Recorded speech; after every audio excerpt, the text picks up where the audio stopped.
శిలువ మరణం గురించి ఉంటుంది.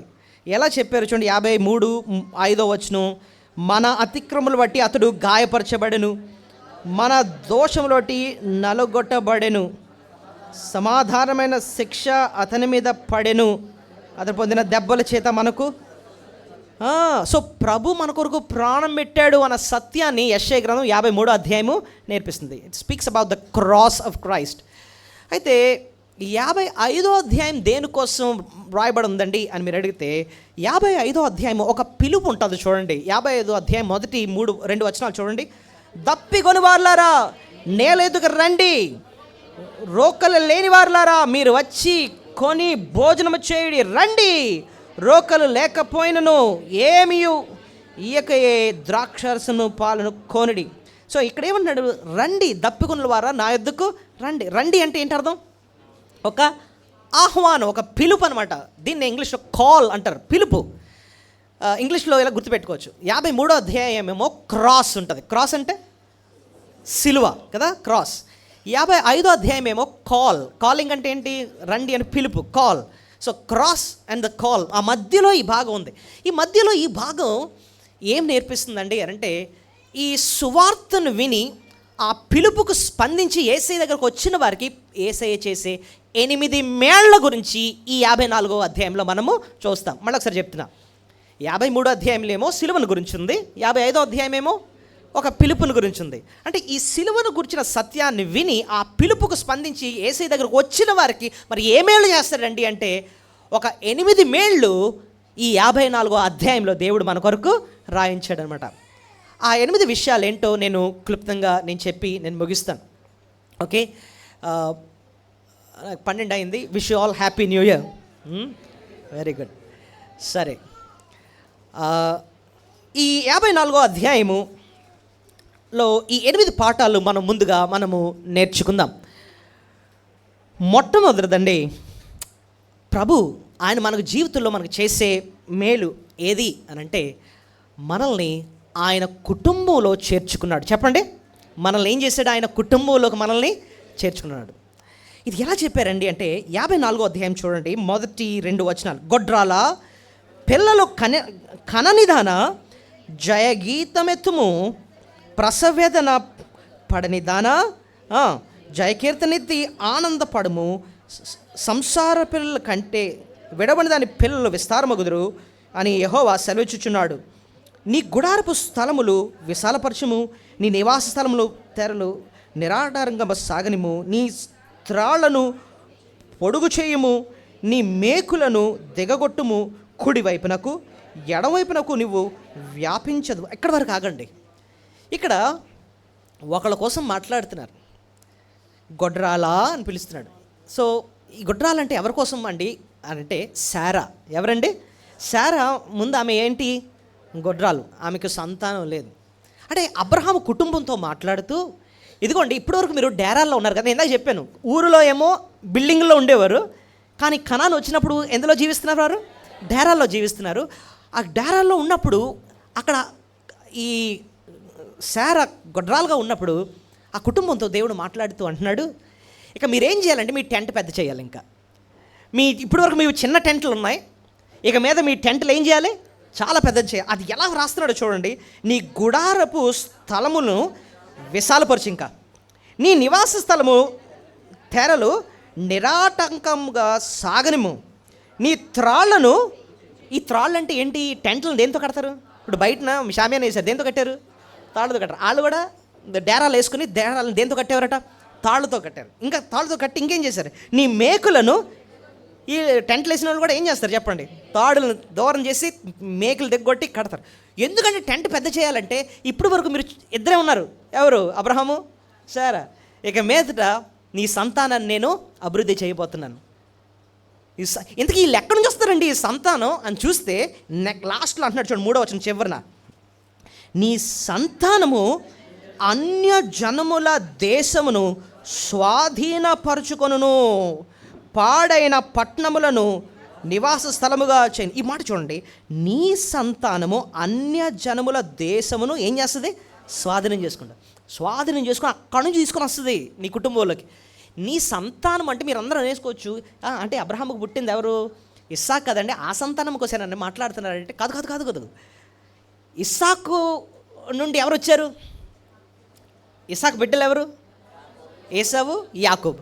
యాకోబు నుంచి దేవుడు ఒకరిని ఏర్పాటు చేసుకున్నాడు, యూదా. రూబెన్, షిమ్యోన్, లేవి, యూదాని. యూదాలో నుంచి ఎవరు వచ్చారు? దావీదు. దావీదు సంతానం నుంచి ఎవరు వచ్చారు? యేసు. సో నీ సంతానం అంటే ఇస్సాకు కోసం కాదు మాట్లాడేది, ఎవరి కోసం మాట్లాడుతున్నారు? యేసు ప్రభు. నీ సంతానంలో వచ్చి యేసు ప్రభు ఆయన ఏం చేస్తారు తెలుసా? నీ సంతానము అన్య జనముల దేశమును ఏం చేస్తుంది? స్వాధీనం. అన్య జనముల దేశం అంటే వేరే వేరే దేశాల నుంచి మనుషుల్ని రక్షించుకొని వాళ్ళని స్వాధీనపరుస్తాడు. ఎప్పుడైతే స్వాధీనపరిచాడో వాళ్ళందరూ ఇంకా నీ గుడారంలోకి వస్తారు. నీ గుడారంలోకి రావడం అంటే అర్థం ఏంటంటే, అబ్రహాము విశ్వాసులకు తండ్రి. అంటే మనం ఎప్పుడైతే యేసుక్రీస్తుని విశ్వాసం ఉంచామో మనం కూడా అబ్రహాం యొక్క సంతానం అయిపోతున్నాం, ఆయన బిడ్డలు అయిపోతున్నాం అనమాట. ఒక మాటలో చెప్పాలంటే ఆ విశ్వాసుల కుటుంబంలోకి దేవుడు నిన్ను నన్ను చేర్చాడు. అందుబట్టే మనం దేవుని ఏం చేయాలి చెప్పండి? స్తుతులు చెల్లించాలి. ఈవేళ మనం ఇక్కడ కూర్చున్నామంటే దాని అర్థం ఏంటో తెలుసా అండి? ఎక్కడ వారమో ఎచ్చటి వారమో దేవుడు నిన్ను నన్ను రక్షించుకొని ఆయన కుటుంబంలోకి మనల్ని ఏం చేశాడు? చేర్చుకున్నాడు. అందుబట్టే ముందుగా మనం దేవుని ఏం చేయాలి? స్తుతులు చెల్లించాలి. దేవా, నన్ను ఏర్పాటు చేసుకున్నావా, రక్షించుకున్నావా, నన్ను స్వాధీనం చేసుకున్నావా, తీసుకొచ్చి నీ కుటుంబంలోకి నన్ను చేర్చుకున్నావు. ఎంత గొప్ప విషయం ఏమండి! దేవుడు మనల్ని కుటుంబంలో చేర్చుకోవడం అన్నది ఎంతో విలువైన విషయం. ఒకప్పుడు మన స్థితి అనాది స్థితి, దేవుడు లేని జీవితం. అలాంటి వారిని మనల్ని పట్టుకొని తీసుకొచ్చి ఆయన కుటుంబంలోకి మనల్ని చేర్చుకున్నాడు. అందుబట్టే ప్రభుని మనం స్తుతులు చెల్లించాలి. గలతీ పత్రిక 4వ అధ్యాయంలో అంటున్నాడు, ఇంట్లోకి తీసుకొచ్చాను. ఇప్పుడు నువ్వు దాసుడుగా తీసుకోలేదు, నేను ఎలా తీసుకొచ్చాను తెలుసా? నేను కుమారుల్లా తీసుకొచ్చాను. చూడండి అక్కడ రాసిన మాట చూడండి. గలతీ పత్రిక 4వ అధ్యాయము, గలతీ పత్రిక 4వ అధ్యాయము, గలతీ పత్రిక 4వ అధ్యాయము ఎన్నో వచనం అంటే 6వ వచనం చదువుతాం. మరియు మీరు కుమారులయ్యందున్న నాయన తండ్రి అని మొర్రపెట్టు తన కుమారుని ఆత్మను దేవుడు మన హృదయంలోనికి పంపెను. కాబట్టి నీవిక దాసుడవు కావు, కుమారుడివే. కుమారుడివైతే దేవుని ద్వారా వారు. నువ్వు ఇంటిలో దాసులు ఉంటారు, కుమారులు ఉంటారు. చెప్పండి, ఎవరెవరు ఉంటారు? దాసులు ఉంటారు, కుమారులు ఉంటారు. కానీ దేవుడు మనల్ని దాసులు అని పిలట్లే. మీరెవరు నాకు? కుమారులకి దాసులకి తేడా ఏంటంటే, దాసులు అంటే పనోళ్ళు, కుమారులేమో వారసులు. ఇప్పుడు దాసుడు తప్పు చేశాడు అనుకోండి, యజమాని ఏం చేస్తాడు? గెడౌట్ అంటాడు. అవసరమైతే అసలు నీకు సంబంధం లేదు, పని మానే నువ్వు పోవతలకు అంటాడు. మరి కుమారుడు అన్న మాట ఇంక గెంటడానికి అవకాశం లేదన్నమాట. ఎందుకంటే అదొక బంధం, విడదీయని బంధం అన్నమాట. దేవుడు నువ్వు దాసుడు కాదు, నువ్వు నాకేంటో తెలుసా? కుమారుడివి. నా కుటుంబంలో నేను చేర్చుకున్నాను, నా ఆస్తికే, నా పరలోకానికే నువ్వు వారసుడు అంటున్నాడు అనమాట. అంత శ్రేష్టమైన భాగ్యాన్ని ప్రభు మనకి ఇచ్చాడు. ప్రభా, నన్ను నీ కుటుంబంలో చేర్చుకున్నందుకే నీకు స్తోత్రాలు అని చెప్పి దేవుని ఎంతో మన స్తుతులు చెల్లించాలి. మనం ఆయన కుటుంబంలో ఉండే మన తండ్రి ఎవరు? దేవుడే మన తండ్రి. మనం దేని గురించి చింతపడవసరం లేదు, ఎందుకంటే మన తండ్రి మనల్ని పట్టించుకుంటాడు అనమాట. రేపటి గురించి కూడా మీరు చింతపడదు. మీకు ఏమి తినాలో, ఏమి త్రాగాలో, ఏమి ధరించుకోవాలో మీ పరలోకపు తండ్రికి తెలియను అంటున్నాడు. He knows. నువ్వు ఆయన కుటుంబం కాబట్టి నీకేది అవసరం ఆయన చూసుకుంటాడు. ఆయన నువ్వు ఒంటరోడు కాదు, నన్ను ఆయన కుటుంబంలో చేర్చుకున్నాడు. రెండోది, ఈ భాగంలో యెషయా గ్రంథం 54వ అధ్యాయంలో ఇంకేంటండి, మనం దేవుని స్తుతించడానికి యేసుక్రీస్తులో మనకు కలిగే మేలు ఏంటండి అని అంటే, ఆయన మన దోషాన్ని క్షమించాడు. ఆయన మన దోషాన్ని ఏం చేశాడు? ఆయన సిగ్గుమాలిన దోషాలన్నీ కూడా ఆయన క్షమించేశాడు, తుడిచేశాడట. ఎక్కడంటే 4వ వచనంలో చూడండి, ఎంత మంచి మాట. భయపడకము, నీవు సిగ్గుపడనక్కర్లేదు, అవమానమును తలంచకము, నీవు లజ్జపడనక్కర్లేదు. నీవు నీ బాల్యకాలపు సిగ్గును మరచుదువు, నీ వైద్యవ్యపు నిందను ఇక మీదట జ్ఞాపకము చేసుకొనవు అంటున్నాడు. చూడండి, ఇక్కడ అంటున్నాడు దేవుడు మనల్ని ఎంతగా క్షమిస్తాడంటే, మన బాల్యకాలపు సిగ్గును ఏం చేస్తాడు? ఆయన మర్చిపోతాడట. అంతేకాకుండా మన నిందను ఇక మీదట జ్ఞాపకము చేసుకోడంటండి. సో దేవుడు ఆయన మన జీవితంలో చేసే మేలు ఏంటంటేనండి, మన పాపానంతటిని కూడా ఆయన ఏం చేస్తాడు? క్షమిస్తాడు. అది రెండో మేలు. ఓకే, ఒక్కొక్కసారి మన గతాన్ని మనం చూస్తున్నప్పుడు కొన్ని సంఘటనలు అవి చేయకుండా ఉండుంటే ఎంత బాగుండు, అవి అసలు తుడిచేసి ఉంటే ఎంత బాగుండు అని చెప్పి అనుకుంటా ఉంటాం. ప్రభు అంటున్నాడు, నిజమే, నీ గతాన్ని నేనేం చేస్తాను? తుడిచేస్తాను. ఇంకా నేను మళ్ళీ జ్ఞాపకము చేసుకోను. వెనక చూస్తే ఇంకా లేదు అన్నట్టుగా నేను మొత్తం తుడిచేస్తాను. ఇప్పుడు చూడండి, అప్పు చేసిన వాడికి అప్పు ఒక్కసారి అంతా తీర్చేసి కొట్టేసిన తర్వాత ఇంకా అప్పు లేదు అన్నట్టుగా దేవుడు మనం చేయకూడని పాపాలు ఎన్నో చేసి ఉన్నాం. కానీ ప్రభువులో మనకు దొరికింది ఏంటంటే నిజమైన క్షమాపణ. ప్రభువులో క్షమాపణ ఎంత విలువైందంటేనండి, ఒక దగ్గర యెషయా గ్రంథంలో రాస్తాడు, మీ పాపములు ఎర్రనవైనా సరే అవి హిమము వలె ఏమైపోతాయి అంటే అర్థం ఏంటి? ఎర్రనవి తెల్లగా ఎలాగైపోతాయండి అంటే అంతగా ఆయన ఏం చేస్తాడు? శుద్ధి చేసేస్తాడు. ఎంత షేడ్ కూడా లేకుండా శుద్ధి చేస్తాడు. ఇంకో దగ్గర ఏమంటాడంటే వీపు వెనుక తట్టేసుకుంటాడట పాపాన్ని. అంటే అర్థం ఏంటి? ఇంకా నేను ఇప్పుడు మన వీపును మనం చూసుకోలేం, అలాగే వీపు వెనక తట్టేయడం ఏంటంటే ఒక్కసారి నేను క్షమించానంటే ఇంకా మళ్ళీ నేను జ్ఞాపకము చేసుకోను అంటున్నాడు అనమాట. సముద్రపు అగాధంలో వేసేస్తాడట ఏది? మన పాపాన్ని. అంటే అర్థం ఏంటంటే మళ్ళీ ఇంకా దాని పైకి తీయకుండా ఉండే అంతగా ఆయన క్షమించేస్తాడు. ఆయన క్షమాపణ అంత గొప్పది. క్రీస్తులో మనకు దొరికింది. ఎందుకంటే 53వ అధ్యాయంలో ఆయన మన పాప శిక్ష భరించాడు కాబట్టే మనకి సంపూర్ణమైన నిజమైన క్షమాపణ మనకు క్రీస్తులో దొరికింది. ప్రభు మనల్ని క్షమించడానికి ఎన్ని డబ్బులు తీసుకుంటున్నాడండి? ఉచితంగా క్షమిస్తాడు. పాపము ఉచితంగా క్షమింపబడుతుంది, కానీ దాని వెల చాలా ఖరీదైంది. ఆ శిక్ష ప్రభు భరించాడు కనుకనే ఉచితముగా మన పాపాలు క్షమింపబడుతున్నాయి కదండి. సో మన దోషములు బట్టి అతడు గాయపరచబడెను, అతడు పొందిన దెబ్బల చేత మనకు స్వస్థత కలిగిందంటండి. మన అక్కడున్న మాట, మన యెహోవా మన అందరి దోషము అతని మీద మోపెను అన్న మాట ఉంటుంది. సో ప్రభువు మన శిక్ష భరించాడు కనుకనే ఉచితముగా మన పాపాలు ప్రభు ఏం చేస్తున్నాడు? క్షమిస్తాడు. సో ఇప్పటికి 2 పాఠాలు మనం నేర్చుకున్నాం. ప్రభు నమ్ముకున్న ద్వారా మనకు కలిగిన మేళ్ళు, ఒకటి దేవుని కుటుంబంలోనే మనము చేర్చబడ్డాం, వీఆర్ ఫ్యామిలీ, దేవుని యొక్క కుటుంబంలో చేర్చబడ్డాం. రెండోది ఏంటంటే ప్రభు మన పాపాన్ని సంపూర్తిగా ఆయన ఏం చేశాడండి? క్షమించాడు. మూడోది ఇక్కడున్న పాఠం, మనం దేవుని ఇంకెందుకండి మనం స్తుతించాలి అని అంటే, దేవుడే మనకు భర్తగా ఉంటాడంటండి. చూడండి ఎక్కడ రాస్తుందంటే, ఎన్నో వచనం? 5వ వచనం చదవండి అందరం కలిసి. నిన్ను సృష్టించిన వాడు నీకు భర్త అయి ఉన్నాడు, సైన్యములకు అధిపతి యెహోవా అని ఆయనకు పేరు. నిన్ను సృష్టించిన వాడు నీకు భర్త అంటే భర్త పట్టించుకునేవాడు, నీ పక్షాన నించొని నీ అవసరాలన్నీ తీర్చేవాడు అని అర్థం అన్నమాట. నీ పక్షాన నించునేవాడు. దేవుడే మనకు ఎలా ఉంటాడంటండి? ఒక భర్త వలే ఉంటాడటండి. ఉండి మరి ఆయన సామాన్యుడు కాదు. 5వ వచనం ఎలా ప్రారంభమైందంటే, నిన్ను సృష్టించిన వాడు నీకు ఎలా ఉంటాడు? సృష్టించిన వాడు అంటే అర్థం ఏంటంటే నిన్ను నిజంగా అర్థం చేసుకునేది ఆయనే, నీ కష్టాన్ని నిజంగా అర్థం చేసుకునేది ఆయన. ఎందుకంటే నిన్ను ఆయన సొంత చేతులతో ఏం చేశాడు? సృష్టించుకున్నాడు. కాబట్టి ఇప్పుడు చూడండి, ఒక కారులో సమస్య వచ్చిందంటే దాన్ని కంపెనీకి తీసుకెళ్తాం. ఎందుకు? ఆ కంపెనీకే ఆ కారులో ఉన్న సమస్యలన్నీ క్లియర్గా అర్థం. ఏ మెకానిక్ కూడా చేయలేకపోతున్నాడు. కంపెనీలో తీసుకెళ్తే 2 రోజుల్లో చేసి పడేశారు. ఎందుకండి అంటే దాన్ని తయారు చేసిన వాళ్ళు. మన సృష్టించిన వాడే మనకు భర్తగా ఉండడం అంటే అర్థం ఏంటంటే ఆయనకు మనం నిజంగా అర్థం చేసుకునేది ఆయనే. మన సమస్య ఏంటి మనం నిజంగా అర్థం చేసుకునేది ఆయనే. కాబట్టి అంతేకాదు, సమస్యను అర్థం చేసుకోవడం మాత్రమే కాదు, ఆయన మనకు సహాయం చేయగల సమర్థుడు. ఎందుకంటే ఆయన సైన్యములకు అధిపతి అట. 5వ వచనం 2 లైన్లో ఉంటుంది చూడండి. సైన్యములకు అధిపతిగా యెహోవా అని ఆయనకు పేరు. ఆయన సామాన్యుడు కాదు. ఎలాంటి సహాయమైనా ఆయన మనకు చేయగలడు. ఎందుకంటే ఆయన సైన్యములకే అధిపతి. ఆయనకు గొప్ప సైన్యం ఉంది. ఆయన దూతలు ఉన్నారు. చిటికేస్తే ఆయన కార్యాలు చేయడానికి సిద్ధంగా ఉండే కోట్లాది దూతలు ఆయన చుట్టూ ఉన్నారనమాట. అలాంటి దేవుడు మనకు భర్తగా ఉన్నాడు. నేను ఇంతకుముందు ఒక వచనాన్ని మీకు జ్ఞాపకం చేశాను. ఒక్కొక్కసారి మనం భవిష్యత్తును గురించి భయపడతా ఉంటాం. ఎలాగండి మన పరిస్థితి, ఎలాగండి, ఎలా ఉంటుంది, ఎలా ఎదుర్కోవాలో ఏంటో అని.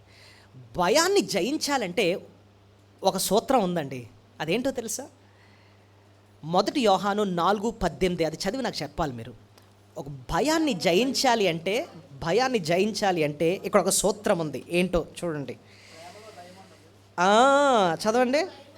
ప్రేమలో భయం ఉండదు, అంతేకాదు పరిపూర్ణ ప్రేమ భయమును వెళ్ళగొట్టును. చాలు. భయం పోవాలి అంటే ఏది జ్ఞాపకం చేసుకోవాలట? చెప్పాలి. ఎవరి ప్రేమ? అది. మనకు భవిష్యత్తు గురించి భయం వస్తుంది అనుకోండి, నిన్ను ప్రేమించే నీ దేవుడు ఎంత గొప్ప దేవుడో ఒక్కసారి జ్ఞాపకము చేసుకోవాలి. గొప్ప దేవుడు నాకు భర్తగా ఉన్నాడు, గొప్ప దేవుడు నన్ను ప్రేమిస్తున్నాడు, నన్ను విడువడు, ఆయన ఎడబాడు, నా అవసరాలన్నీ కూడా ఆయన తీరుస్తాడు. తోటి మనుషులైనా మర్చిపోతారేమో కానీ తల్లి తండ్రి నన్ను విడిచినాను, యెహోవా నన్ను చేరదీయును. ఆయన నన్ను పట్టించుకుంటాడు, ఆయన నన్ను ప్రేమిస్తున్నాడు, నా సంగతి ఆయన చూసుకుంటాడని చెప్పి ఆయన ప్రేమను అర్థం చేసుకునే కొలది మనలో ఉన్న భయం అంతా ఏమవుద్ది? ఎగిరిపో. సో భయం పోవాలంటే సూత్రం ఏంటంటే దేవుని ప్రేమ ఏంటో ఒక్కసారి జ్ఞాపకము చేసుకో. నీకోసం ప్రాణం పెట్టిన ప్రేమ అది, నిన్ను ఆయన కుటుంబంలో చేర్చుకున్న ప్రేమ, నీ పాపాలు క్షమించిన ఆ ప్రేమ, శాశ్వతమైన ప్రేమ, నిన్ను విడువని ప్రేమ, మార్పు లేని ప్రేమ. అలాంటి ప్రేమతో ప్రేమిస్తున్న ప్రభు నీ అవసరాలన్నీ తీరుస్తాడు. ఆయన నీ గురించి ఎల్లప్పుడూ ఏం చేస్తున్నాడు? చింతిస్తున్నాడు. ఆయన నీ గురించి మనం ఎలాగైతే మన బిడ్డల గురించి ఎల్లప్పుడూ ఎక్కడున్నాడు, వాడు ఏం చేస్తున్నాడని చెప్పి ఎలాగైతే ఆలోచిస్తున్నావో ఆయన నీ గురించి అంతగా ఏం చేస్తున్నాడు? ఆలోచిస్తున్నాడు. నీ భవిష్యత్తు గురించి నువ్వు ఆలోచించక ముందే నీ భవిష్యత్తు గురించి ఆయన ఆలోచిస్తున్నాడు. అంత గొప్ప ప్రభు నిన్ను ప్రేమిస్తున్న సంగతి నువ్వు జ్ఞాపకం చేసుకుంటే నీలో ఏముండదు. నువ్వు భయపడుతున్నావంటే ఆ ప్రేమ ఏంటో నీకు ఇంకా సరిగ్గా అర్థం కాలేదు. నిబంధనతో కూడిన ప్రేమ అంటండి. ఎలాంటి ప్రేమ అంటదండి? ఆయన ప్రామిస్ చేశాడంట, నేను నిన్ను ప్రేమిస్తానని ప్రామిస్ చేశాడు. ఆ మాట, ఆయన నమ్మదగిన దేవుడు, ఆయన మాట ఇచ్చాడు, నిబంధన చేశాడు. కాబట్టి ఆ ప్రేమలో ఎప్పుడు కూడా మార్పు ఉండదు. సో అలాంటి ప్రేమతో ప్రేమిస్తున్న ఒక భర్తగా ఉన్నాడు. ఆ భర్తగా ఉండి మన అవసరాలన్నీ ఆయన తీరుస్తాడు. అందుకోసమే మనం ఆయన ఎంతో స్తుతులు చేయవచ్చు. 3 శ్రేష్టమైన విషయాలు మనం నేర్చుకున్నాం. దేవుని ఎందుకంటే మనం స్తుతించాలి. మొదటిది, మనల్ని ఆయన కుటుంబంలో మనల్ని చేర్చుకున్నాడు. సో ఏమండి, మీరు ఇలా చూస్తున్నప్పుడు అండి, మనం ఇక్కడ ఇంతమంది ఇలా కూర్చున్నాం కదండి, ఇది చూస్తున్నప్పుడు మీకు ఒక జ్ఞాపకం రావాలి. ఏంటంటే ఇది నా కుటుంబం. ఇదేంటండి? నా కుటుంబం. దేవుడు నన్ను ఎక్కడోనో తీసుకొచ్చి ఈ కుటుంబంలోకి నన్ను చేర్చుకున్నాడు అన్న విషయాన్ని మీకు జ్ఞాపకం రావాలన్నమాట. మీకు మీరుగా ఇక్కడికి వచ్చి రాలేదు, నాకు నేనుగా ఇక్కడికి వచ్చి రాలేదు, మనం అనుకొని రాలేదు ఇక్కడికి.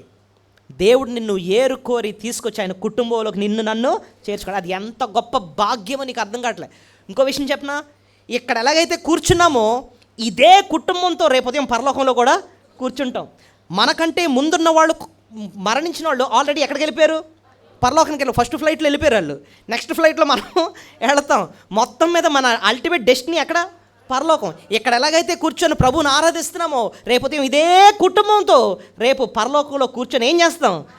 అంత శ్రేష్టమైన శాశ్వతమైన కుటుంబంలోకి నన్ను చేర్చుకున్నాడు. పరలోకంలో మనం ఎలా గుర్తుపడతామండి అని అంటే ఖచ్చితంగా గుర్తుపడతాం. ఎందుకు, నేను మొన్నే చెప్పాను, యేసు ప్రభు ఆయన రూపాంతరం చెందుతున్నప్పుడు శిష్యులు ఒకరిని గుర్తుపట్టారు. అక్కడ ఎవరిని గుర్తుపట్టారు? ఎలియా అండి, వీళ్ళు మోషే. ఎలా గుర్తుపట్టారండి? వాళ్ళు అప్పటికే మహిమ శరీరంతో ఉన్నారు, ఆయన గుర్తుపట్టారు వాళ్ళు. అలాగే దేవుడు పరలోకంలో మనం తీసుకెళ్ళినప్పుడు అక్కడ కూడా మనం ఏం చేస్తాం? ఒకరినొకరం ఖచ్చితంగా గుర్తుపడతాం. ఎస్, ధనవంతుడు లాజరు టైంలో కూడా ధనవంతుడు గుర్తుపట్టాడు. తండ్రి అయినా అబ్రహామా అంటున్నాడు, ఆ లాజర్ని ఆనుకున్నట్టు చూశాడు. గుర్తుపడతాం. మనం కూడా పరలోకంలో గుర్తుపడతాం. ఇలాంటి కుటుంబంలో నన్ను ఆయన చేర్చుకున్నాడు. రెండోది ఏం నేర్చుకున్నాం? మన పాపాలను ఆయన ఏం చేశాడు? ఏమండి, మన జీవితంలో చేసిన మేలులన్నిటిలో అతి శ్రేష్టమైన మేలు ఏంటో చెప్పినా మన పాపాలు క్షమించు. ఎలా చెప్పారండి అంటే కీర్తన 103 అది మనందరికీ తెలిసిందే. నా ప్రాణమా యెహోవాను సన్నిధించమని చేసుకోవాలో దేనిని మరువు. ఇంతకీ ఏంటయ్యా ఉపకారాలు అంటే ఫస్ట్ ఏమన్నాడు, ఆయన నీ దోషములన్నీ క్షమించాడు. మోస్ట్ ఇంపార్టెంట్, ఆయన చేసిన అతి శ్రేష్టమైన మేలు నీ పాపాలు ఆయన ఏం చేశాడు, ఒక్కసారి క్షమించాడు. నీ పాపాలు క్షమించడమే అతి శ్రేష్టమైన ఆశీర్వాదం. పక్షవాతంతో వచ్చిన వ్యక్తి పక్షవాతం పోగొట్టుకోవడానికి వస్తే ఆయన కుమారుడా ధైర్యం కొడు, నీ పాపాలు క్షమింపబడి ఉన్నాయి. అది ఎంత ప్రాముఖ్యమో. రోగం పోతే మళ్ళీ రోగం వస్తుంది.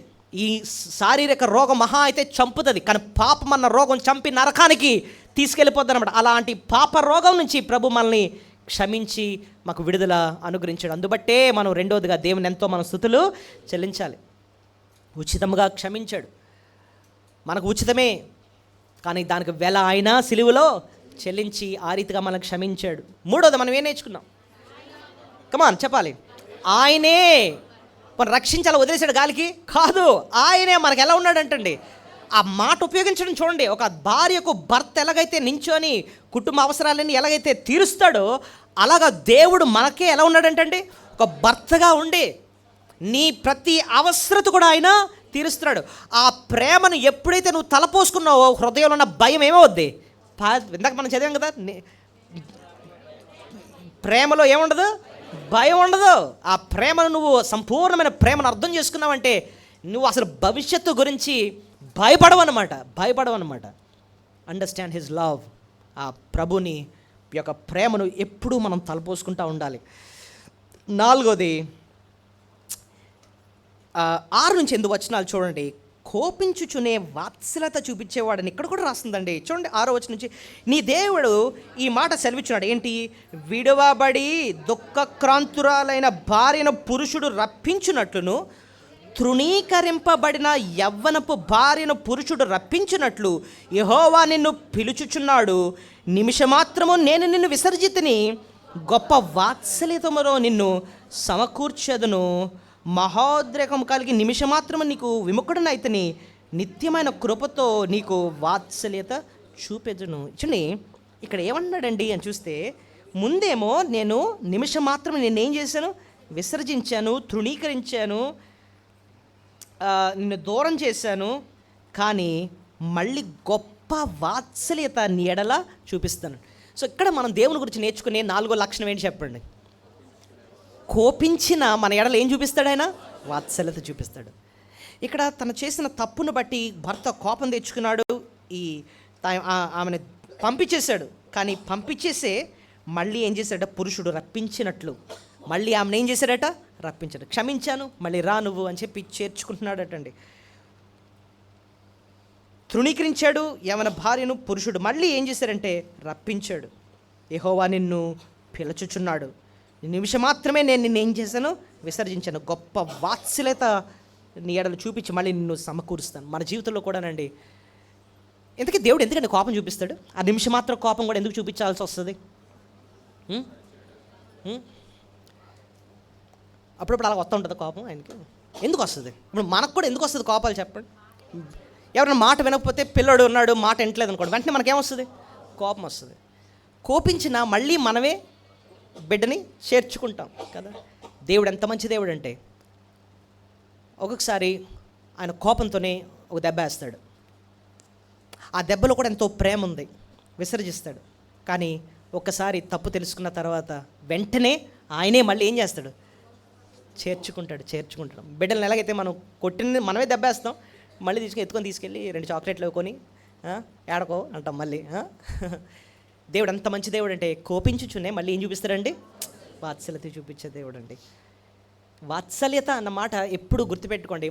క్షమించడమే కాదు, మళ్ళీ ఒక అవకాశం. ప్రతి ఒక కొత్త రోజు దేవుడు మన ఎడలో చూపించే వాత్సల్యత, ప్రతి కొత్త వారము దేవుడు మన ఎడలో చూపించే వాత్సల్యత, ప్రతి కొత్త నెల దేవుడు మన ఎడలో చూపించే వాత్సల్యత, ప్రతి సంవత్సరము కూడా దేవుడు మన ఎడలో చూపించే వాత్సల్యత. మరొక అవకాశం ఇవ్వటం, నేను క్షమించాను, ఒక క్రొత్త అవకాశం నీకు ఇచ్చాడు, ఇక మీద నా కోసం నమ్మకంగా జీవించు. కోపించినా సరే ఆయన మన ఎడలో ఏం చూపిస్తాడు, వాత్సల్యత చూపిస్తాడు. అయితే ఒక్కొక్కసారి మన వాత్సల్యతను దుర్వినియోగం చేసుకునే ప్రమాదం ఉందండి. ఎలాగో చెప్తాను చూడండి. బైబిల్లో ఒక ఆయనకి దేవుడు ఆయుష్ పెంచాడు. ఎవరిని? ఎంత ఆయుష్ పెంచాడు? 15 సంవత్సరాలు ఆయుష్ పెంచాడు. ఊహిద్దామండి. అప్పుడే ఒక ప్రవక్త వచ్చి, ఇదిగో ఇంకా నువ్వు చచ్చిపోతావు, సర్దేసుకో మొత్తం అని చెప్పినోడు పశ్చాత్తాపడ్డా అని మళ్ళీ దేవుడు ఆ వ్యక్తినే పంపించి, లేదు లేదు దేవుడు నిన్ను క్షమించాడు, నీకు మళ్ళీ 15 సంవత్సరాల ఆయుష్ ఇచ్చాడు అన్నప్పుడు ఇంకా 15 సంవత్సరాలు ఎంత కృతజ్ఞతగా దేవునికి ఇష్టకరంగా బ్రతకాలో చెప్పండి. కానీ మనోడు ఏం చేశాడో తెలుసా? మీరే చూడండి. యెషయా గ్రంథంలోనే ఉంటుంది, 39వ అధ్యాయం. యెషయా గ్రంథం 39వ అధ్యాయము 38వ అధ్యాయంలో ఏమో 15 సంవత్సరాల ఆయుష్ ఇచ్చినట్టు మనం చూస్తాం. ఎక్కడ? యెషయా గ్రంథం 38:6 వచనం చూడండి. నీవు కన్నీళ్లు విడిచి చూచితిని, నీ ప్రార్థన నేను అంగీకరించి ఉన్నాను, ఇంకా 15 సంవత్సరములు ఆయుష్ నీకు ఇచ్చదు. ఎన్ని సంవత్సరాలు ఇచ్చాడు ఆయుష్ దేవుడు? 15 సంవత్సరాలు ఆయుష్ ఇచ్చాడు. ఓకే, 39వ అధ్యాయంకి వచ్చినప్పటికీ నిజంగా కానీ అదే పరిస్థితి మనకు అయింది అనుకోండి, మనం ఏం చేద్దాం చెప్పండి? ఏం చేస్తాం మనమైతే? దేవుడు మీకు ఆల్రెడీ 15 సంవత్సరాలు నేను నీకు ఆయుష్ ఇచ్చాను, నువ్వు చనిపోవాల్సినవి, నేను 15 సంవత్సరాలు నీకు ఆయుష్ ఇస్తానని చెప్పి హిజ్కియా ప్లేస్లోనే నేను ఉన్నావు అనుకోండి, ఏం చేస్తాను చెప్పండి? 15 సంవత్సరాలు కూడా ప్రతి క్షణక్షణం ఇంకా కృతజ్ఞతగా నీ కొరకు బ్రతుకుతాను నాయన అన్నట్టుగా బ్రతుకుతాం. కానీ హిజ్కియా ఏం చేశాడో తెలుసా? 39వ అధ్యాయం చూడండి, ఎంత దుర్మార్గంగా ప్రవర్తించాడు. ఆ కాలమందు బబులోను రాజును బలదాను కుమారుడైన మెరోదగ్బలదాను హిజ్కియా రోగి అయి సంగతి విని పత్రికలను కానుకలను అతని యొద్దకు పంపగా, హిజ్కియా దూతలు వచ్చి మాట విని వారి లోపలికి రప్పించి తన ఎంటనేమి రాజ్యమందేమి కలిగిన సమస్త వస్తువులను దేనిని మరుగు చేయక తన పదార్థములు గల కోట్లను వెండి మంగను ఇవన్నీ కూడా మొత్తం మీద చూపించాడంటండి. సరే, ఏం చేశాడు? ఎవరితో స్నేహం చేశాడు? ఇక్కడ బబులోను రాజు యొక్క కుమారుడు అనమాట. ఆడితో వెళ్ళి స్నేహం చేశాడంటే ఏంటి? ఈ 15 సంవత్సరాలు దేవుడు ఆయుష్ పెంచితే పనికిమాలడితో వెళ్ళి స్నేహం చేసి ఈ బాగుపడ్డాడని చెప్పాడట. వెళ్ళి ఆడికి ఎలా తెలుస్తుందండి? లేకపోతే హిజ్కియా కబురు పంపించకపోతే ఎలా తెలుస్తుంది? వెళ్ళి ఆడు చెప్పాడు, బాబు నాకు ఆయుష్ పెంచారు 15 సంవత్సరాలు, వచ్చే మళ్ళీ ఎంజాయ్ చేద్దామని చెప్పి పిలిపించాడు. ఈ మనోడేమో మొత్తం సైన్యం వేసుకొని మొత్తం గిఫ్ట్లను పట్టుకొని వచ్చాడు. వచ్చిన తర్వాత ఏం చేశాడు? ఇంట్లోకి తీసుకెళ్ళి తన ఆస్తులన్నీ కూడా చూపించాడు. ఇది నాదే, ఇది నాది, ఇది నాది, ఇది నాది అని చూపించాడు. నెక్స్ట్ ప్రవక్తను దేవుడు మళ్ళీ పంపిస్తాడు. పంపించి ఏమంటాడు చెప్పండి? యెషయా 8వ వచనం 3వ పిమ్మట అలా చూపించిన తర్వాత ప్రవక్తని యెషయా రాజు హిజ్కియాకు వచ్చి, ఆ మనుషులు ఏమనరి, నీ వద్దకు ఎక్కడి నుంచి వచ్చారు? ఖచ్చితంగా క్వశ్చన్ వేసాడు. ఏమన్నాడు? వీళ్ళు ఎవరు? వీళ్ళు వాళ్ళు ఏమన్నారు? ఎక్కడి నుంచి వచ్చారు? వీళ్ళు ఎవరు? వీళ్ళు అని అడిగాను అనమాట. అడిగితే అప్పుడు హిజ్కియా చెప్తాడు, బబులోను దూరదేశం నుంచి వచ్చారు అంటే, అంతేకాదు నీ ఇంట్లో ఏం చూశారు అని అంటే, హిజ్కియా నా పదార్థంలో దేనిని మరుగు చేయక నా ఇంట్లో నా సమస్తాన్ని నేను వాళ్ళకి చూపించాను. దెబ్బకి ఏమన్నాడు ప్రవక్త? బాబు నువ్వు చూపించావు కదా, దేవుడిచ్చే శిక్ష ఏంటో తెలుసా? నువ్వు ఏంటంటే చూపించావు మొత్తం అంతా కూడా వాడు దోచుకొని వెళ్ళిపోతాడు. అంతేకాదు నీ బిడ్డల్ని ఏం చేస్తాడు తెలుసా? నీ కుమారుల్ని నపుంసకులుగా మార్చేస్తాడు. నపుంసకులుగా మార్చేస్తే పరిస్థితి ఏంటి నష్టం ఏంటి చెప్పండి? వాళ్ళతో సంతానం క్లోజ్ అయిపోద్ది. ఇంకా దాని తర్వాత ఇంకా నీ సంతానం కూడా ఉండదు. అంటే ఒక రకంగా చెప్పాలంటే భూమి మీద నువ్వు ఇంకా లేకుండానే 15 సంవత్సరాలు ఆయుష్ ఇస్తే ఆ దేవుడు చూపించిన వాత్సల్యత బట్టి కృతజ్ఞతగా ఆయన కోసం బతకకుండా ఎంత దుర్వినియోగం చేసుకున్నందుకు దేవుడు శాపాన్ని తెచ్చుకున్నాడు. కానండి గుర్తుపెట్టుకోండి, దేవుడు మనకు ఒక కొత్త సంవత్సరాన్ని ఒక వాత్సల్యత చూపించి మీద నా కోసం నమ్మకంగా బ్రతుకు అన్నప్పుడు దాన్ని విలువగా కళ్ళకద్దుకొని తీసుకొని, ప్రభువా నీ మహిమ కొరకు నేను బ్రతుకుతాను అన్నట్టుగా మనం జీవించాలండి. అది ఒక విశ్వాసి స్పందించే పద్ధతి. అప్పుడే దేవుడు మనల్ని ఆశీర్వదిస్తాడు. సో 54వ అధ్యాయంలో మనం దేవుణ్ణి ఏ రీతిగా మనం స్తుతించాలి అని ఎన్నో విషయాలు మనం నేర్చుకున్నాం. 4వ విషయం ఏంటంటే, కోపించిన మన ఎడల ఆయన ఏం చూపిస్తాడండి? వాత్సల్యత చూపించే దేవుడు. ఐదోది లోకానికి రాబోయే తీర్పు నుండి ఆయన మనల్ని తప్పిస్తాడు. లోకానికి త్వరలో తీర్పు రాబోతుంది, అల్టిమేట్ తీర్పు అన్నమాట. ఆ తీర్పు నుంచి మనల్ని దేవుడు తప్పిస్తాడని చెప్పి వాగ్దానం చేస్తాడు. 9-10 వచనాలు చూడండి. నోవాహు కాలమున జలప్రలయం గూర్చి నేను చేసినట్లు చేయుదును. అంటే అర్థం ఏంటి? నోవాహు టైంలో దేవుడు లోకమంతటికి ఏం పంపించాడు? జలప్రలయంలో. అది ఒక ఊరికి కాదు, జలప్రలయం ఎంతమందికి వచ్చింది? మొత్తం లోకమంతటి. అలాగే భవిష్యత్తులో ఈసారి లోకమంతటికి కూడా దేవుడు తీర్పు తీసుకొస్తున్నాడు. ఈసారి జలంతో కాదు, దేంతో? అగ్నితో ఆయన శిక్ష పంపించబోతున్నాడు. నోవాహు కాలంలో జలం నేను చేసిన జలములు భూమి మీదకి ఇకను పొర్లుచూ రావని నోవాహు కాలంలో నేను ఒట్టు పెట్టుకున్నట్లు నీ మీద కోపంగా నుండననియు నిన్ను గద్దెంపననియు నేను ఒట్టు పెట్టుకొని ఉన్నాను. పర్వతములు తొలగిపోయినను, మెట్టలు తత్తరిల్లను, నా కృప నిన్ను విడిచిపోదు. చూడండి, పర్వతాలు తొలగడం ఏంటి, మెట్టలు తత్తరిల్లడం ఏంటి అని అంటే, ప్రభు రాకడ వచ్చినప్పుడు, లోకానికి దేవుడు తీర్పు తీర్చినప్పుడు నిజంగానే పర్వతాలు ఏమవుతాయట? తొలగిపోతాయి. పర్వతాలు తొలగడం అంటే ఏంటని అర్థం? ఇప్పుడు సీతందర కొండ ఉందండి, కొండ కదిలిపోద్దటండి, ముక్కలు అయిపోద్దట దేవుని ఉగ్రతకి. పర్వతాలు తొలగినవా, మెట్టలు తత్తరిల్లాలంటే భూమి కదిలిపోద్దంట, ఉణుగుపోద్దంటండి. నా కృప నిన్ను విడవదు అంటున్నాడు. అంటే అర్థం ఏంటి? లోకానికి అలా శిక్ష వచ్చినప్పుడు నేను నీ ఎడల ఏం చూపిస్తాను? కృప చూపిస్తాను. అంటే నువ్వు ఆ శిక్షలో ఉండవు. నోవాహుకి ఎలాగైతే చూపించానని చెప్పి నోవాహు ఎగ్జాంపుల్ చెప్తున్నాడు. నోవాహుని దేవుడు ఎలా కాపాడాడు? ఓడను చేశాడు. ఆ సీన్ ఒకసారి ఆలోచిద్దాం. ఓడ లోపలేమో ఎవరున్నారు? నోవాహు ఉన్నాడు. జలప్రలయం ఎప్పుడు వచ్చిందో ఓడ ఏమైంది? పైకి ఏమైంది? తేలింది. కిందనంతా కూడా అందరూ శిక్ష పొందుతూ చచ్చిపోతున్నారు. వీళ్ళు మాత్రం ఎత్తబడి చక్కగా ఓడలో క్షేమంగా ఉన్నారు. మనకు కూడా జరగబోయేది అదే. ఏంటో తెలుసా? లోకమంతటికి తీర్పు తీరుస్తున్నప్పుడు దేవుడు మనల్ని పైకి తీసుకెళ్తాడు. ఎక్కడ తీసుకెళ్తాడు? ఆయన రాకడలో ఆయన రాజ్యానికి, పరలోకానికి తీసుకెళ్ళిపోతాడు. పరలోకంలో క్షేమంగా ఉంటాం మనం.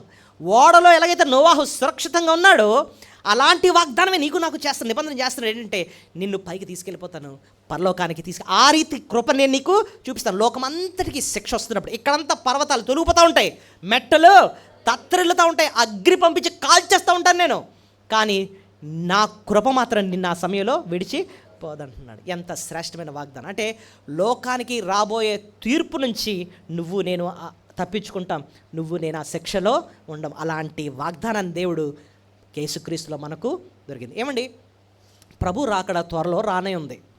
ఎంతమంది ఒప్పుకుంటారు చెప్పండి? త్వరలో వస్తుంది రాకడాన్ని. ఎందుకు ఒప్పుకుంటున్నారు? ప్రభు చెప్పాడు. ఇదిగో నేను త్వరగా. అది చిన్నప్పటి నుంచి వింటున్నానండి, ఏమో రాడేమోనండి. కాదు, ఆయన సమయంలో ఆయన హఠాత్తుగా దొంగవలే వస్తాడట. ఎలా వస్తాడు? Thief in the night. ఇప్పుడు చూడ, దొంగడు వచ్చాడు అనుకోండి, ఎలా వస్తాడు? ఆయన చెప్పొస్తాడా? మన కేరళకి వెళ్ళినప్పుడు ఎవరో తలుపు తీయట్లేదు, వాళ్ళు భయం వేసింది అనుకోండి, ఇట్రా బాబు రాత్రి తలుపు కొడుతున్నారు. దొంగ ఎలా వస్తాడండి? చెప్పొస్తాడా? చెప్పకుండా హఠాత్తుగా వస్తాడు కదండి. దేవుడు రాకూడదు కూడా ఎలా వస్తుంది? హఠాత్తుగా వస్తుంది. ఆ టైంలో ఏం జరుగుతుందండి? మనం ఇలాగే ఉంటాం, రెప్పపాటున మార్పు చెంది మనం ఠాక్కమని మధ్యాకాశంలో ప్రభు ఉన్నప్పుడు ప్రభుని కలుసుకోవడానికి వెళ్ళిపోతాం. ఆ తర్వాత లోకానికి ఏముంటుంది? 7 ఏళ్ల మహా శ్రమ ఆ టైంలో జరుగుతుందట. మెట్టలు తత్తరెళ్ళడం, పర్వతాలు తొలగిపోవడం. దేవుడు ఒక్కొక్క ముద్రని విప్పుతాడు, ఒక్కొక్క పాత్ర వేస్తాడు భూమి మీద. భయంకరమైన శిక్ష ఉంటుంది అన్నమాట. గుండులు బాదుకుంటారట.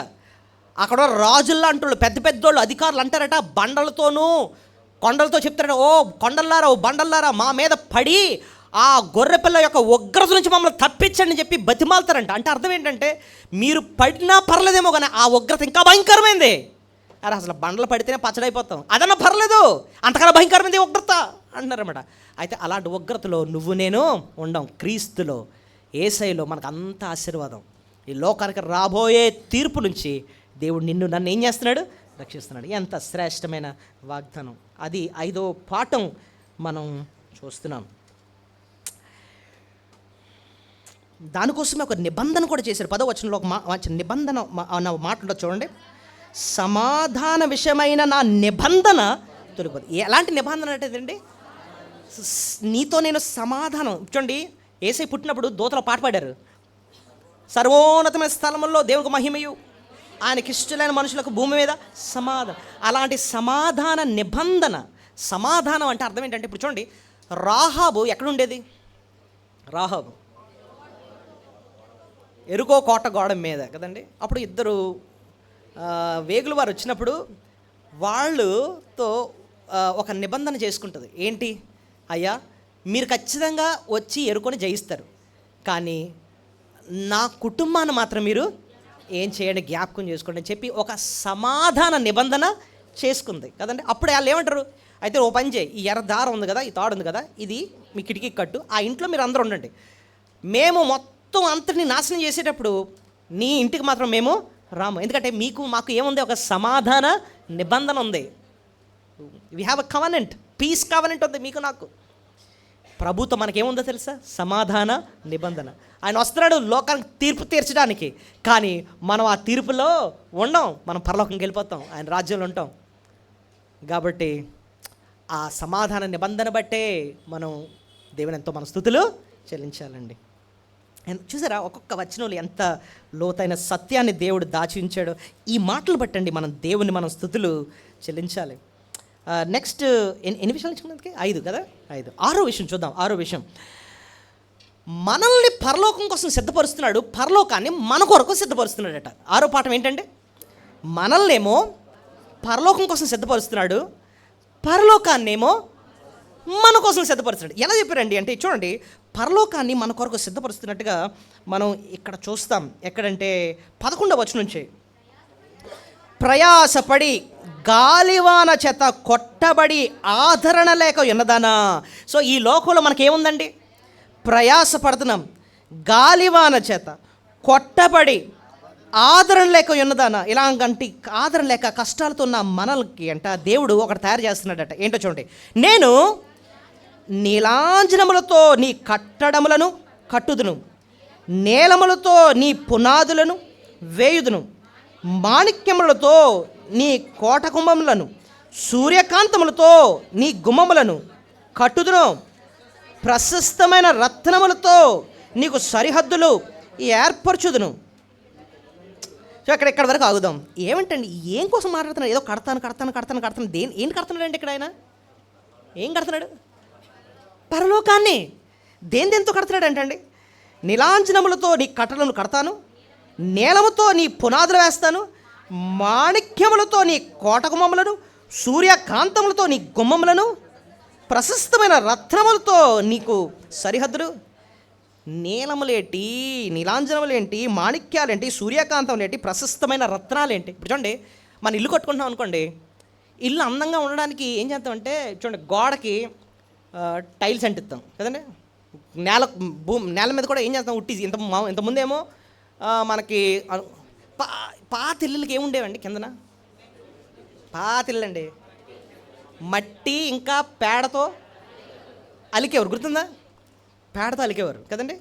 దాని తర్వాత కొంచెం నాగరికత వచ్చే కొలది నెక్స్ట్ సిమెంట్తో ఫ్లోరింగ్, దాని తర్వాత టైల్స్, ఇంకా దాని తర్వాత మార్బుల్, తర్వాత గ్రెనైట్, ఇంకా హడవడి ఇటాలియన్ మార్బుల్, ఇంకా డబ్బులు ఎన్ని ఉంటే పిండి కొద్ది రొట్టె ఆ రేంజ్.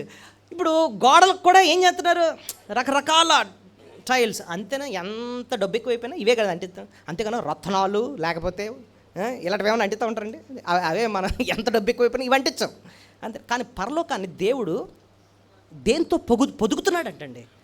రత్నాలట, మాణిక్యాలట, విలువగల రాళ్ళతో. ఈ మాటలు ఏంటంటే అండి, అది స్థిరమైంది. అది ఈ బిల్డింగ్లు స్థిరమైనవి కాదు.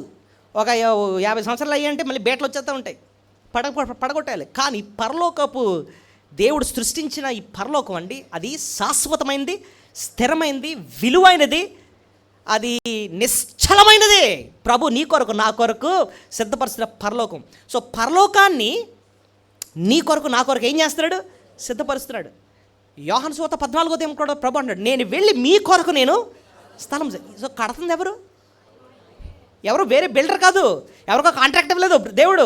ప్రభు ఏం చేస్తున్నాడు? ఆయన సొంత చేతులతో పరలోకాన్ని కడుతున్నాడు. ఆయన అది తండ్రి ఉండే స్థలం, ప్రభు ఉండే స్థలం, ఆయన దూతలు ఉండే స్థలం, పరిశుద్ధులు ఉండే స్థలం. పరలోకాన్ని నీ కొరకు నా కొరకు కడుతున్నాడు. మరి పరలోకాన్ని ఏమో మన కోసం కడుతున్నారు అంటున్నారు, మనల్ని పరలోకం కోసం సిద్ధపరుస్తాడని ఎక్కడుందండి అని ఇక్కడ ఇక్కడ ఉండొచ్చు. 13వ వచనం చూడండి. నీ పిల్లలందరూ యెహోవా చేత ఉపదేశమునందుదురు, మీ పిల్లలకు అది అధిక విశ్రాంతి కలుగును. సో ప్రభువు ఈ లోకంలో ఆయన వాక్యం ద్వారా మనకు కావాల్సిన ఉపదేశాన్ని ఇస్తున్నాడు. ఆ వాక్యం ద్వారా కావాల్సిన విశ్రాంతిని అనుగ్రహిస్తున్నాడు. నీవు నీతి గల దానివై స్థాపింపబడదువు అంటున్నాడు. ఈ మాటలన్నీ కూడా మనకు నేర్పిస్తున్నాయి ఏంటంటే, పరలోకాన్నేమో మన కోసం సిద్ధపరుస్తున్నాడు, మనల్నేమో పరలోకం కోసం సిద్ధపరుస్తున్నాడు. ఆ వాక్యం ద్వారా మనం నీతిమంతులుగా ఎదుగుతున్నాం. సో ఎంతో విశ్రాంతిని పొందుతున్నాం. సో వీటన్నిటిని బట్టి కూడా మనం దేవుని ఎంతో మన స్తుతులు చెల్లించాలి. మనం దేవుని బిడ్డలంగండి, లోకానుసారమైన మేళ్ల కన్నా ఈ లోకానుసారమైన మేళ్ళు మనల్ని దేవుడు ఇవ్వబోయే స్థిరమైన శాశ్వత మేళ్ళు కోసం ఎదురు చూసేటట్టు చేయాలి. ఎలాగో చెప్తాను చూడండి. మళ్ళీ అబ్రహాం కోసం ఒకసారి చెప్తాను. అబ్రహాం ఈ లోకంలో డేరాల్లోనే ఉన్నాడు. కనాన్లో ఎలా ఉన్నాడు? డేరాల్లో ఉంటూనే ఆయన ఒక దానికోసం ఎదురు చూసేవాడు. దేనికోసం? హెబ్రీ పత్రికలో పునాదులు గల ఆ పట్టణం. అంటే ఇది చూసినప్పుడు టక్కమైన దృష్టి పైకి వెళ్ళిపోతుందన్నమాట. అర్థమైందా మీకు? సో దేవుడు ఒకవేళ ఈ లోకంలో ఒక చిన్న స్వస్థత నీకు ఇచ్చాడు. అనారోగ్య పరిస్థితి వచ్చింది, దేవుడు బాగు చేశాడు. కానీ ఆ చిన్న స్వస్థత నిన్ను దేనికోసం ఎదురు చూసేటట్టు చేయాలి తెలుసా? ఆయన ఇవ్వబోయే సంపూర్ణ స్వస్థత. ఏది సంపూర్ణ స్వస్థత అంటే? మహిమ శరీరం, చావు లేని, రోగం లేని అలాంటి మహిమ శరీరం కోసం ఎదురు చూసేటట్టు చేయాలి. దేవుడు నీకు చిన్న గృహం ఇచ్చాడు అనుకోండి, ఒక చిన్న స్థలం, ఒక గృహమో, ఒక బిల్డింగో, ఏదో మొత్తం మీద నీకంటూ ఒక స్వాస్థ్యం ఇచ్చాడు, ఒక ఇల్లు. ఈ ఇల్లు చూస్తున్నప్పుడు నీకు అన్నది, ఎస్ దేవుడు ఇల్లు ఇచ్చాడు, కానీ ఇది శాశ్వతం కాదు, ఇది ఒక రోజు నేను వదిలేయాలి. కానీ శాశ్వతమైనది ఏది? పరలోకం. సో ఈ లోకానుసారమైన చిన్న చిన్న మేళ్ళు ఆయన ఇవ్వబోయే శాశ్వతమైన వాటి కోసం ఎదురు చూసేటట్టు చేయాలన్నమాట. పాయింట్ అర్థమైంది మీకు? సో ఇక్కడ భక్తుడు అదే జ్ఞాపకం చేస్తున్నాడు. పరలోకాన్నేమో నీ కోసం సిద్ధపరుస్తున్నాను అంటున్నాడు, మనల్నేమో పరలోకం కోసం సిద్ధపరుస్తున్నాడు దేవుడు. అది మనం నేర్చుకునే 6వ పాఠం అండి. ఆఖరి ఇంకొక పాఠం చెప్పి నేను ముగిస్తాను. ఎన్ని 6 కదా, నేను 8 చెప్తాను అన్నా కదా. ఇంకో 2 విషయాలు త్వరగా చెప్పి ముగిస్తాను. మనలో ఉన్న భయాలు తొలగిస్తాడు ఆయన. చూడండి, ఇప్పుడే మనం చదివాం కదా 14వ వచనం.